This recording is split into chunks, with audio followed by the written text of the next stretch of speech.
حضرت لقمان حکیم نے اپنے بیٹے کو کہا 3 نصیحتیں تجھے کرنے لگا ہوں، یہ 3000 نصیحتوں کا خلاصہ ہے، اور ان میں بھی 2 کو یاد رکھنا، 1 کو بھول جانا۔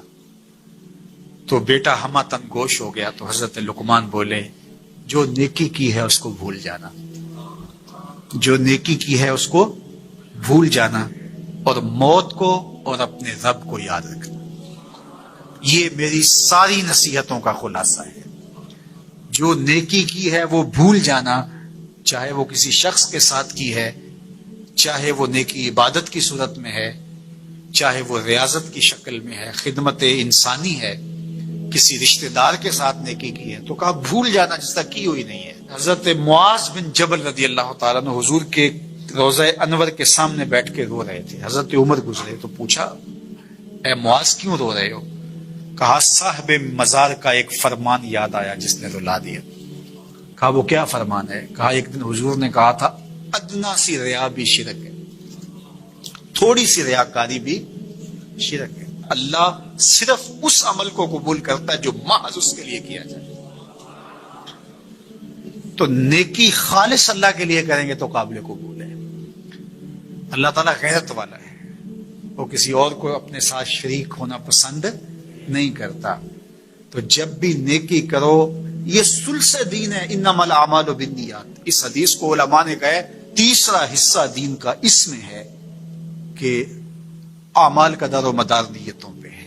نیت کا خالص ہونا شرط ہے، ورنہ محنت بھی کی، سجدے بھی کیے، خیراتیں بھی کی، سب کچھ کیا، لیکن نامہ اعمال میں 0 کو ہوگا۔ کیتی کتری پئی کھو محمد تے سکہ بنے زردہ۔ تو ریا سے بچنے کی تلقین کی گئی۔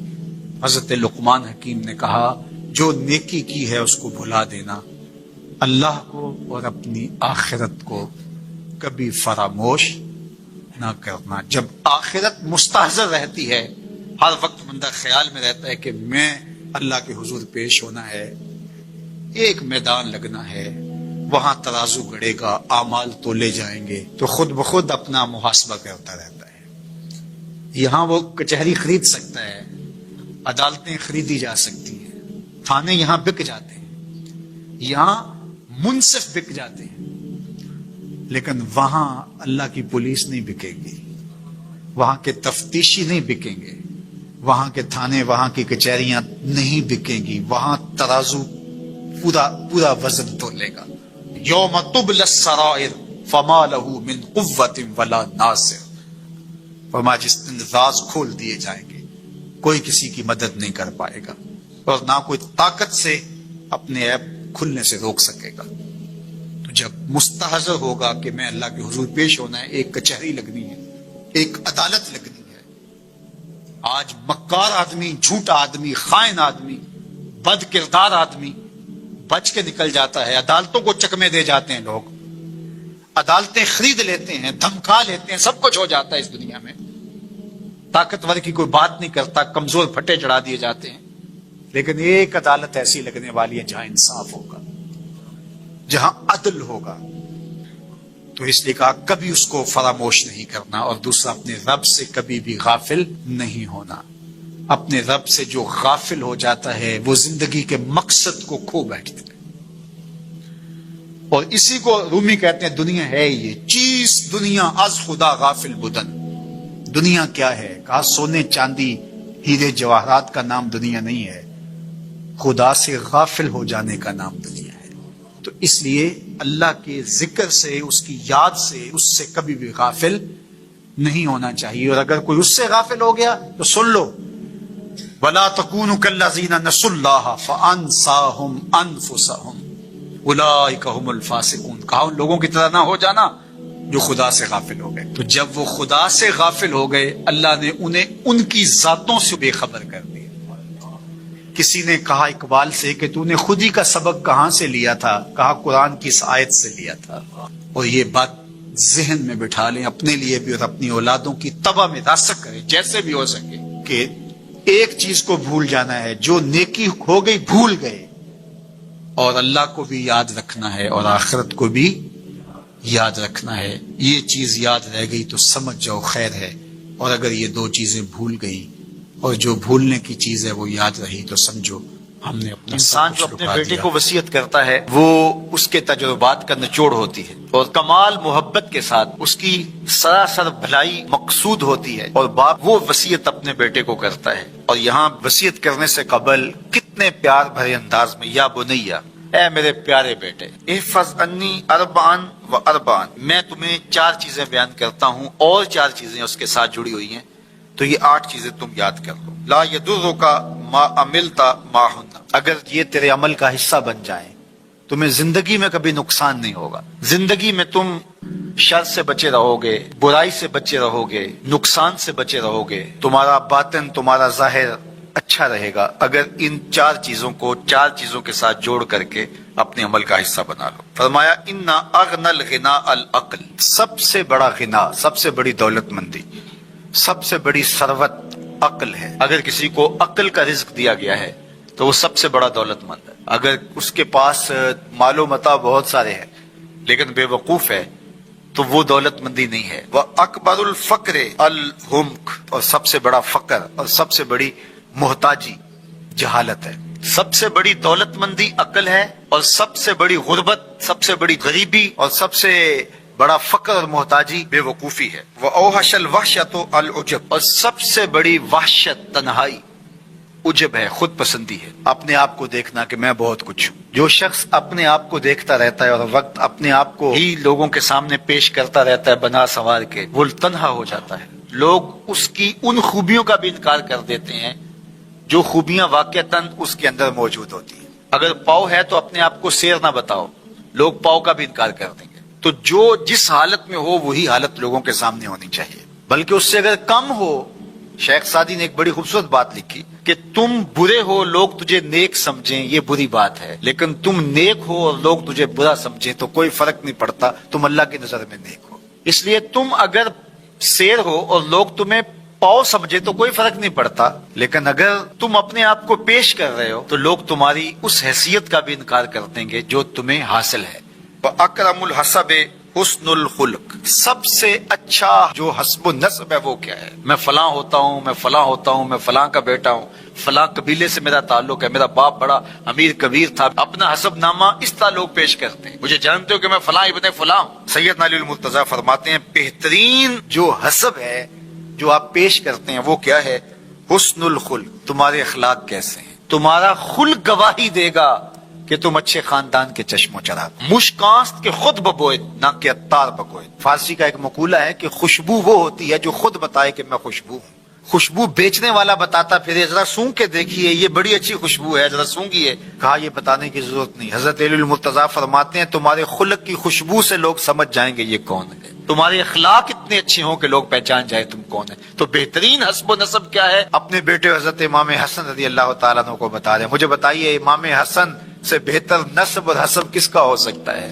رسول اللہ کی بیٹی کے بیٹے، امام الاولیاء کے فرزند ہیں، رسول اللہ کے نواسے ہیں، بنو ہاشم کے چشم و چراغ ہیں۔ تو انہیں یہ نہیں کہا کہ تم یہ بتاتے پھرنا، بلکہ کہا کہ تمہارا خلق گواہی دے کہ میں محمد کا نواسا ہوں، تمہارے اخلاق گواہی دے کہ میں نے فاطمہ کا دودھ پیا ہے، تمہارا کردار گواہی دے، تمہاری شجاعت گواہی دے کہ تم علی کے فرزند ارجمند ہو۔ اللہ اکبر۔ پھر حضرت علی المرتضیٰ رضی اللہ تعالیٰ عنہ ان چیزوں کو بیان کرنے کے بعد فرماتے ہیں یا بنیا، اے میرے بیٹے، ایاک والمصادقہ الاحمق، بے وقوف شخص کی دوستی سے ہمیشہ بچنا۔ فإنہ یرید ان ینفعک فیضرک، وہ دل سے چاہے کہ تمہیں نفع پہنچائے لیکن اپنی جہالت کی وجہ سے، اپنی بے وقوفی کی وجہ سے تمہیں نفع نہیں پہنچا سکے گا، تمہیں نقصان پہنچا دے گا۔ کہا جاتا ہے کہ بے وقوف دوست سے دانا دشمن اچھا ہے، تو وہ اسی قول کا مفہوم ہے۔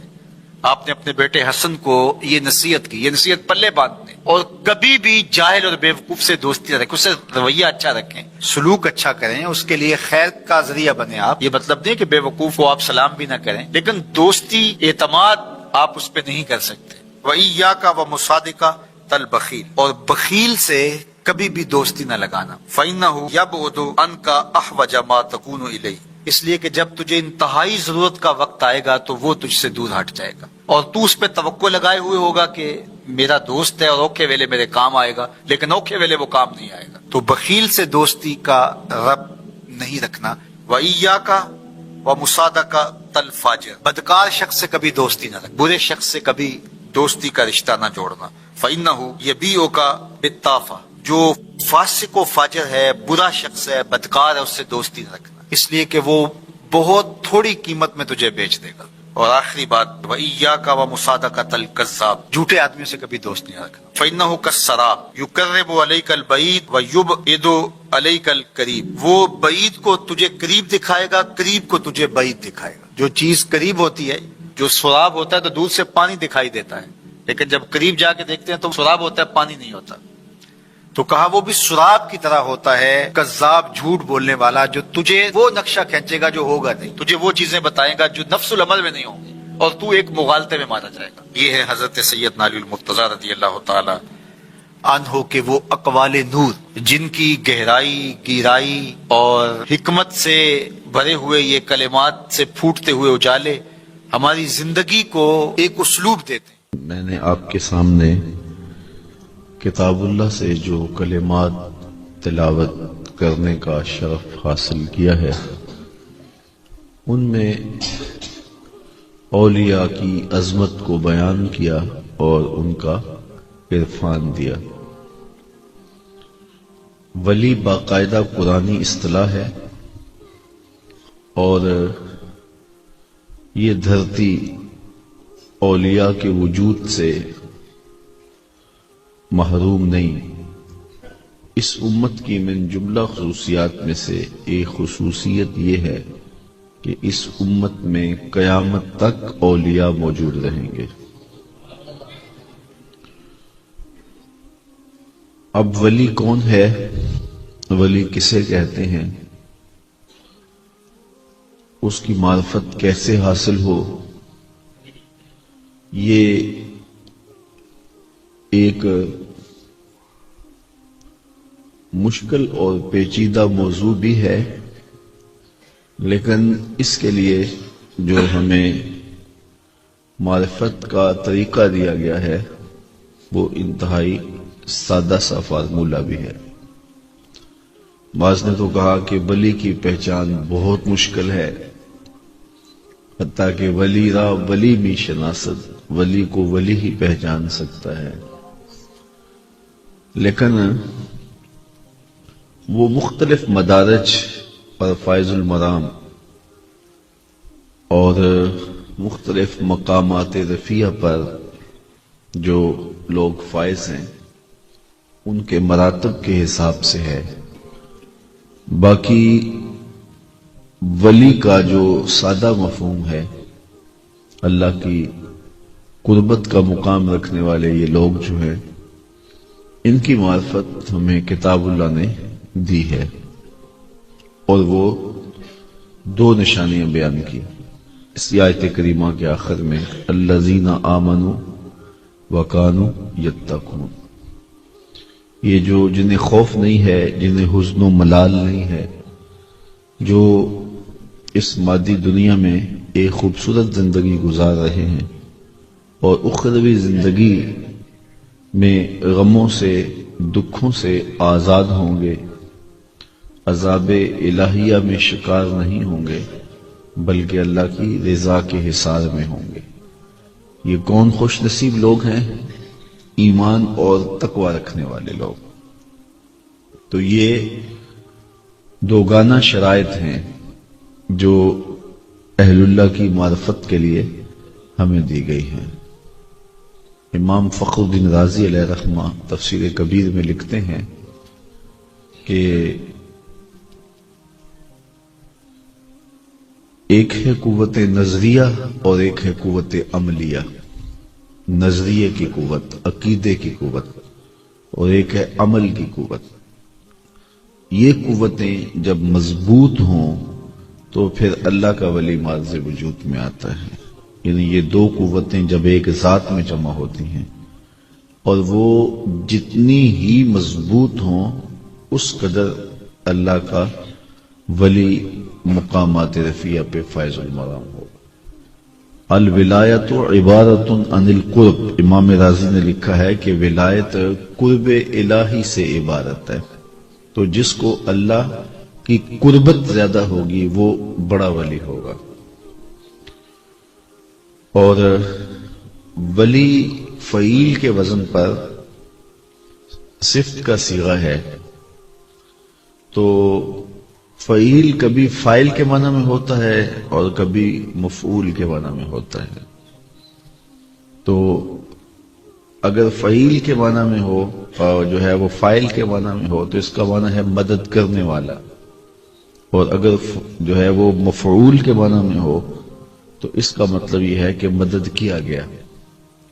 مدد کرنے والا، تو ولی اللہ کا معنی پھر ہوا اللہ کی مدد کرنے والا، تو کیا اللہ کو مدد کی ضرورت ہے؟ تو علماء فرماتے ہیں کہ یہاں دین مقدر ماننا پڑے گا۔ ولی اللہ اے ولی دین اللہ، یعنی ولی اللہ کا معنی ہوگا اللہ کے دین کا مددگار، جو دین کی نصرت، دین کی تائید، دین کی اعانت کرے۔ تو وہ جتنی زیادہ کوئی دین کی اعانت اور مدد کرے گا اللہ تعالیٰ کا اتنا ہی قرب اس کو نصیب ہوتا چلا جائے گا۔ اور اگر یہ مفعول کے معنی میں ہے تو پھر اس کا مطلب ہے جس کی اللہ مدد کرے۔ تو اللہ تعالیٰ جب اپنے بندوں کی مدد کرتا ہے تو یہاں تک فرمایا کہ جب میرا بندہ فرائض کی ادائیگی کے بعد کثرت نوافل سے میرا قرب اختیار کرتا ہے اور مجھ سے محبت کرتا ہے تو پھر میں اس سے محبت کرنے لگ جاتا ہوں۔ اور پھر فرمایا فَكُنْتُ سَمْعَهُ الَّذِي يَسْمَعُ بِهِ، میں اس کی آنکھیں بن جاتا ہوں جن کو وہ دیکھتا ہے، میں ان کے کان بن جاتا ہوں جن سے وہ سنتا ہے، میں اس کے ہاتھ بن جاتا ہوں جن سے وہ پکڑتا ہے۔ اسی طرح اس کے چلنے کی طاقت کا ذکر کیا۔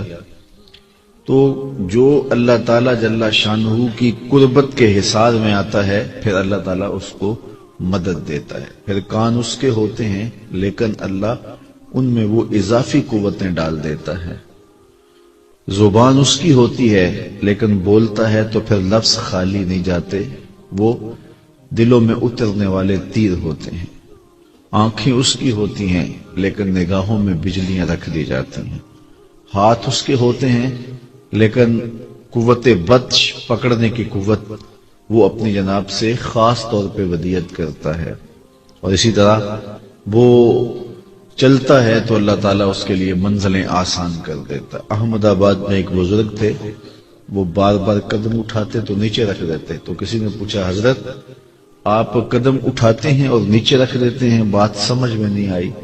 فرمایا سنا تھا اولیاء اللہ کے لیے زمین 2.5 قدم ہوتی ہے، میں تو 1 قدم اٹھاتا ہوں تو ختم ہو جاتی ہے۔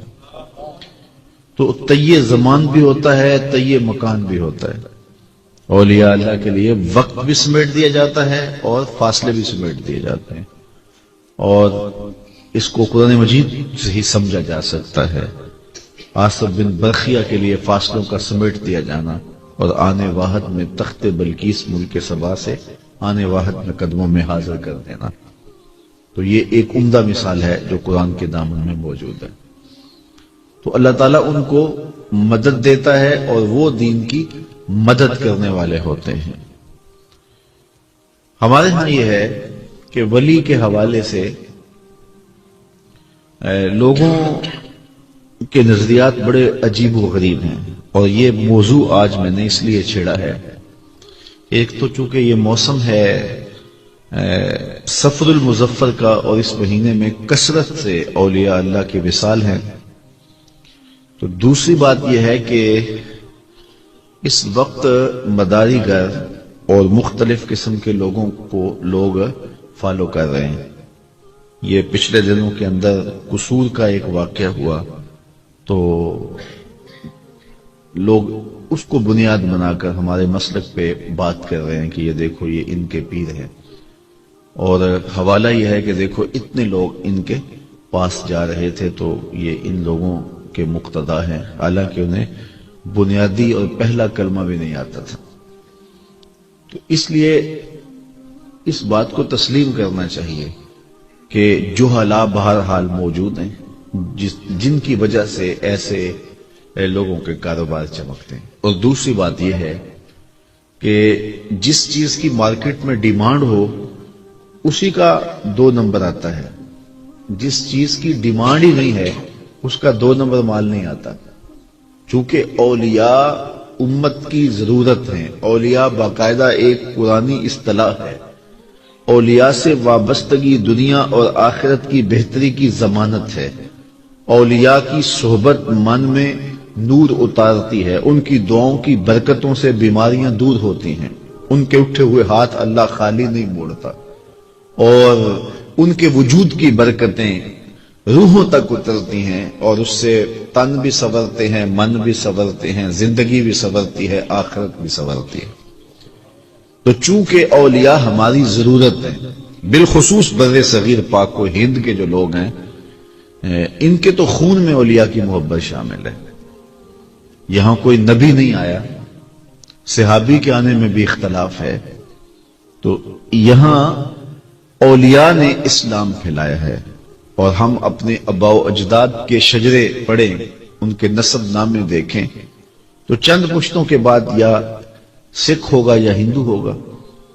تو کس طرح پھر انہوں نے اسلام قبول کیا؟ تو کسی نے حضرت داتا گنج بخش علی حجویری کے ہاتھوں پہ بیعت کی. اقبال نے کہا تھا خاک پنجاب از دمے زندہ گشت، پنجاب کی دھرتی ان کے دم سے زندگی پاتی ہے. اسی طرح اجودیہ کے اندر حضرت عطائے رسول حضرت خواجہ معین الدین چشتی اجمیری علیہ رحمہ نے جو ہے وہ فیض بانٹا، اور جدھر نظر اٹھتی گئی لوگ کلمہ پڑھتے چلے گئے. ادھر وجودیہ میں وہ فیض بانٹ رہے ہیں، اور ادھر وجودن کے اندر پاک پتن کے اندر حضرت بابا فرید گنج شکر علیہ رحمہ کی نگاہ بجلیاں برسا رہی ہے اور دلوں میں ایمان کی کرنیں بو رہی ہے. اسی طرح شاہ عبد اللطیف بٹائی سچل سرمست سے لے کر کے بلبل شاہ بخاری تک یہ سارا ایک پھیلا ہوا سلسلہ تو ذہب ہے، اور یہ سونے کی کڑیاں ہیں. ان لوگوں کی وجہ سے ہمارے آباء و اجداد کو اسلام ملا، دین ملا. چونکہ ہمارے خون میں وفا ہے تو کبھی بھی ہم اولیاء اللہ سے فرار اختیار نہیں کر سکتے اور اپنی ضرورت سمجھتے ہیں. تو جب اولیاء ہماری ضرورت ہیں، ہمارے خون میں ان کا پیار ہے، اور ان کے لیے بچپن سے ہی ہمیں محبت سکھائی گئی ہے، اولیاء کا ادب کرنا، ان کی تکریم بجا لانا، ان کے حضور حاضر ہونا، ان کے ادب کے تقاضوں کو پورا کرنا، یہ ہمیں ماں کی گٹی سے ملتا ہے اور آغوش مادر سے سبق دیا جاتا ہے. تو پھر ہم اس کی تلاش میں بھی ہوتے ہیں، اور جہاں کہیں سنتے ہیں وہاں لڑک بھی جاتے ہیں. تو چونکہ اصل کی ڈیمانڈ موجود ہے، تو پھر جس کی ڈیمانڈ ہو اس کی نقل بھی آتی ہے. مارکیٹ میں نقل اسی کی آتی ہے جس کی اصل کی ڈیمانڈ ہو. تو اس لیے یہ تو ہے کہ مارکیٹ کے اندر 2 نمبر مال موجود ہے، اصل کے دھوکے میں لوگ اس کو بھی خرید لیتے ہیں. تو اولیاء اللہ ہماری ضرورت ہیں، ہماری زندگی اور آخرت کے سنوارنے کے لیے ایک بہترین ذریعہ ہیں. تو لہذا ایسے لوگوں کے پاس جا کے لوگ پھنس جاتے ہیں. اس لیے ہمیں یہ سمجھنا چاہیے کہ اللہ کے ولی ہیں کون. اس لیے یہ چونکہ ہمارا نظم زندگی ہے اور ہم ان کے بغیر جی نہیں سکتے، اور ان کے بغیر ہمارے لیے چلنا مشکل ہے، اور یہ باقاعدہ ایک قرآنی اصطلاح ہے ولی. تو ہمیں اس کی معرفت حاصل کرنا چاہیے. تو معرفت بالکل سادہ ہے، ایمان اور تقوی. اس معیار پہ جب ہم ڈھونڈنے نکلیں گے تو دھوکہ نہیں کھائیں گے. ہم کس معیار پہ ڈھونڈنے نکلتے ہیں؟ کرامت کے معیار پہ. کرامت ہمارے ہاں معیار ہے، اور وہ کرامت خرق عادت بھی ہو سکتا ہے، اور کسی کے دم سے جو ہے وہ مرض کا غائب ہو جانا یا پریشانی کا حل ہو جانا، اس کو بھی کرامت کا ہی ایک روپ سمجھا جاتا ہے. تو جس سے ہمیں شفا مل گئی، جس کے ذریعے سے یا جو ہے وہ کوئی خرق عادت عمل کسی کے ہاتھوں سے ظاہر ہو گیا، یا ظاہر نہ بھی ہوا، مشہور کر دیا گیا. مریدین کا ایک حلقہ ہوتا ہے، اور یہ جو کاروباری لوگ ہوتے ہیں یہ بھی بڑے فنکار ہوتے ہیں، تو اس کو معروف کر دیتے ہیں. تو معروف ہو گیا، یا حقیقتاً اس سے کوئی ایسی چیز کا صدور ہوا، یا جو ہے وہ کسی اس کے دم سے یا اس کے کسی ٹوٹکے سے کسی کو فائدہ پہنچ گیا، تو پھر اس کو ولی سمجھ لیا جاتا ہے، اس کے پیچھے لوگ دوڑ پڑتے ہیں. جبکہ یہ قطعاً معیار نہیں ہے. کرامت بھی معیار ولایت نہیں، حالانکہ کرامت کا من حیث الکرامت انکار کفر ہے۔ اگر کوئی کہے کہ میں نہیں مانتا کرامات کو تو وہ کافر ہے، اور وہ کرامات جن کا بیان کتاب اللہ میں موجود ہے ان کا انکار بھی کفر ہے۔ جس طرح آصف بن برخیہ کا تخت بلقیس لانا، حضرت سیدہ مریم کے حجرے میں بے موسم پھلوں کا موجود ہونا، اسی طرح اصحاب کہف کا جو ہے وہ کتنی مدت مدید تک سوئے رہنا اور قدرت ان کی کروٹیں بھی بدلتی رہی، تو یہ کرامات ہیں اولیاء کی، ان کا انکار بھی کفر ہوگا۔ اسی طرح حدیث میں بھی کچھ کرامات کا ذکر ہے، اگر وہ حدیث متواترہ ہیں تو انکار کفر ہے، لیکن متواترہ نہیں ہے، دیگر حدیث میں جو ہے وہ کرامات کا بیان ہے تو ان کا انکار بھی گمراہی ہے، چونکہ وہ حدیث کا انکار لازم آئے گا۔ تو اب سوال یہ ہے کہ یعنی کرامت، اگرچہ کرامت بھی اصطلاح شریعت ہے، کرامت بھی برحق ہے، اور کرامات کا انکار بھی کفر ہے، اور کرامات موجود ہوتی ہیں، لیکن اس کے باوجود کرامت ولایت کو پہچاننے کا معیار پھر بھی نہیں ہے۔ کیوں؟ ہاں، کسی کو ولی پہچان لیں، کسی کی معرفت جو قرآن نے ضابطہ دی ہے اس کے ذریعے سے کسی شخص کی ولایت کی سمجھ آ جائے، اور پھر جو کرامت ہوگی وہ اس کی ولایت کی تصدیق کے طور پہ ہوگی، لیکن معرفت جو ہے وہ کرامت کے ذریعے سے نہیں ہوگی کہ کرامت ہے تو یہ ولی ہے، نہیں، ایمان اور تقوی ہے تو ولی ہے، اب کرامت ہے تو پھر یہ اس کی ولایت کی تائید ہو گئی، تصویب ہو گئی، تصدیق ہو گئی۔ تو معیار کرامت نہیں ہے، معیار جو ہے وہ ولایت کے لیے ایمان اور تقوی ہے۔ اس پر بہت سارے لوگوں نے بہت کچھ لکھا ہے، لیکن سب سے خوبصورت حضرت داتا گنج بخش علی حجویری علیہ الرحمہ نے کرامات کے باب میں لکھا، اور ایک ہی مثال آپ نے دی جس سے یہ سارا مسئلہ حل ہو گیا۔ آپ فرماتے ہیں کہ حضرت شیخ ابراہیم الخواص بہت بڑے بزرگ ہیں، جنگل میں جا رہے تھے، تو کوئی شخص آپ کے پاس آ کے کھڑا ہو گیا، کہا کہ آپ ابراہیم الخواص ہیں؟ فرمایا ہاں۔ اس نے کہا کہ میں آپ کی قربت میں کچھ دن گزارنا چاہتا ہوں تاکہ آپ کی صحبت کا فیض پاؤں۔ شیخ ابراہیم الخواص فرمانے لگے کہ میں تو بڑا کٹھن سفر کر رہا ہوں اور تم میرے ساتھ چل نہیں پاؤ گے۔ اس نے کہا کہ جناب نہیں، میں آپ کے ساتھ جانا چاہتا ہوں۔ شیخ ابراہیم خواص فرمانے لگے کہ مجھے تیرے وجود سے کفر کی بو آتی ہے۔ اس نے کہا میں عیسائی ہوں اور دیار غرب سے چل کے یہاں تک پہنچا ہوں، آپ کی صحبت میں رہنے کی تمنا تھی اور مجھے آپ اپنی صحبت سے محروم نہ رکھیے۔ شیخ فرمانے لگے کہ میری صحبت میں بڑی تکلیفیں تمہیں گوارا کرنا پڑے گی، صبر کر لو گے؟ اس نے کہا جی میں صبر کروں گا۔ فرمایا چلو آ جاؤ میرے ساتھ۔